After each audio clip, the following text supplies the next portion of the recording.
কি কাজে ব্যস্ত ছিলাম, তাই আজকের ভিডিওতে শেয়ার করব আপনাদের সঙ্গে। আর ভিডিওটি কেমন লাগছে সেটা অবশ্যই সবাই কমেন্ট করে জানাবেন। আর ভিডিওতে কি রান্না করলাম সেটাও আপনাদের সঙ্গে শেয়ার করব। আর সন্ধ্যা এই তো চলে আসলাম রান্নাঘরে। আসসালামু আলাইকুম, সবাই কেমন আছেন? আশা করি সবাই অনেক বেশি ভালো আছেন। আল্লাহর রহমতে আমরা ভালো আছি। তো দেখতে পাচ্ছেন সকাল সকাল রান্না করতে চলে এসেছি, আর এখানে সিম ভাজি করতে লেগে গিয়েছি। আর নতুন আলু সিম ভাজি খেতে কিন্তু দারুণ দুর্দান্ত লাগে। এই তো চলে এসেছি, আর বিচিয়ালা সিম কিন্তু খেতেও দারুণ লাগে। তো যাই হোক, আমি ভেজে নিচ্ছি আর এই যে আপনাদের সঙ্গে শেয়ার করলাম। সারাদিনের আজকে ব্যস্ততার সময়গুলি আপনাদের সঙ্গে শেয়ার করব। অবশ্যই আমাদের সঙ্গে থাকুন আর দেখতে থাকুন। আর এই তো ঠান্ডা লেগে গেছে, আর গলাটার ভয়েসটা এমনই নষ্ট হয়ে গেছে, ভাবাই যায় না জানেন, এত পরিমাণে গলার ভয়েসটা নষ্ট হয়ে গেছে। তো যাই হোক, এই তো সকালের রান্নাবাড়ি আর সকালের কাজ কাম আপনাদের সঙ্গে শেয়ার করলাম।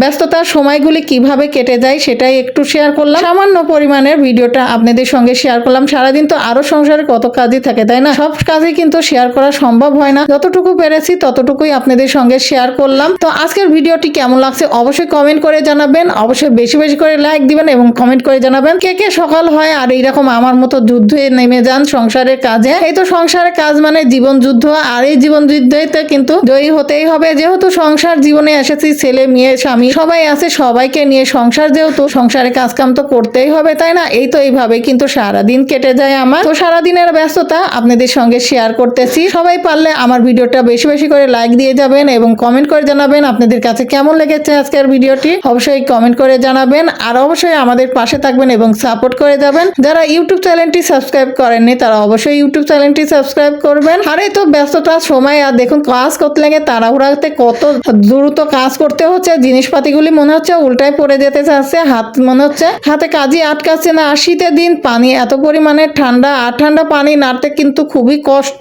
আর এভাবে কিন্তু তারপরে সংসারের কাজ কিন্তু চালাই যেতেই হচ্ছে। আর এই তো এদিকে থালা বাটি ধুলাম, আবার রান্না বসিয়ে দিয়েছি, সেটাও দেখতেছি। আর এখানে চিংড়ি মাছ দিয়ে লাইট ডগা রান্না করব, তো ভাবলাম যে আপনাদের সঙ্গে একটু শেয়ার করে ফেলি। তো কে কে এরকম চিংড়ি মাছ দিয়ে লাইট ডগা খেতে পছন্দ করেন অবশ্যই কমেন্ট করে জানাবেন। তো যারা পছন্দ করেন অবশ্যই এই রেসিপিটা দেখে বাসায় ট্রাই করে দেখতে পারেন। তো কেমন লেগেছে আজকের রেসিপিগুলি সেটাও অবশ্যই সবাই কমেন্ট করে জানাবেন, আর অবশ্যই বাসায় ট্রাই করে দেখতে পারেন, অনেক বেশি ভালো লাগে। আর এই যে তাড়াহুড়ার কাজগুলি আপনাদের সঙ্গে একটু করে শেয়ার করি, যেহেতু আমি সারাদিন আর কোনো রান্না করি না, সকাল সকাল রান্না বাড়ি কমপ্লিট করে নিই, যেহেতু আপনাদের ভাইয়া সকালে একবারে বের হয়ে যায় তার কাজে। আর এই যে আমাদের সারাদিনের ব্যস্ততা, রান্না বাড়ি আর বাচ্চাদের পিছনে সময় দেয়া, আর এই যে আপনাদের সঙ্গে ছোট্ট ছোট্ট যে ব্লগগুলি শেয়ার করি সেটাই একটু শেয়ার করতে, আমার দিনটা যে কিভাবে কেটে যায় সেটাই আপনাদের সাথে আজকে শেয়ার করলাম। আপনারা অবশ্যই বেশি বেশি করে সাপোর্ট করবেন এবং ভালোবাসা দিবেন আর পাশে থাকবেন। কেমন লেগেছে অবশ্যই সেটাও কমেন্ট করে জানাবেন, আর অবশ্যই আমাদেরকে সবসময় ভালোবেসে পাশেই থেকে যাবেন। তো যাই হোক, আজকের ভিডিওটি দেখতে থাকুন, আর কেমন লাগছে সেটাও কমেন্ট করে জানাবেন। তারপর সারাদিন আরো কি কাজ করতেছি সেগুলো আপনাদের সঙ্গে শেয়ার করব। এই শীতকালে কিন্তু মজার মজার সবজি ওঠে, আর খেতেও কিন্তু খুবই ভালো লাগে। আর বেশি বেশি করে কিন্তু সবজি খাওয়া হয়ে যায়, তার সাথে কিন্তু ভাতও খাওয়া হয়ে যায়। যাই হোক, রান্নাটা করে নিয়ে আপনাদের সঙ্গে আবারও শেয়ার করব।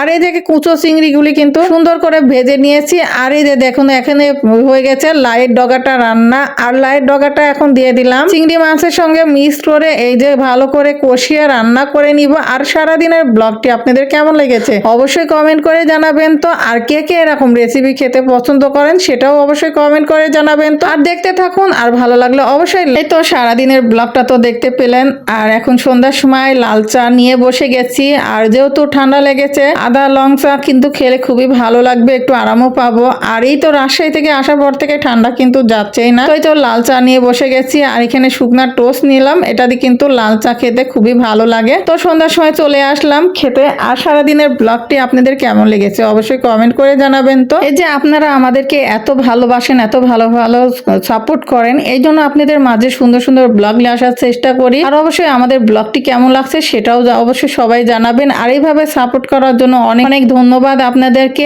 আর আমাদের পাশে থাকবেন এবং পাশে থেকে ভালোবেসে যাবেন সব সময়। আর এই তো আপনাদের উৎসাহের জন্য কিন্তু আমরা এরকম ব্লগগুলি বানাইতে পারি। তো তার জন্য আপনাদের সঙ্গে শেয়ার করে। যাই হোক, ঠান্ডা লেগেছে, গলাটা ব্যথা, এই তো সারাদিনের ব্যস্ততা আপনাদের সঙ্গে শেয়ার করলাম। কেমন লেগেছিল অবশ্যই কমেন্ট করে জানাবেন, আর ভালো লাগলে অবশ্যই চ্যানেলটি সাবস্ক্রাইব করে অল বাটনটা প্রেস করে রাখবেন। এখনকার মতো বিদায় নিচ্ছি, আল্লাহ হাফেজ, আসসালামু আলাইকুম।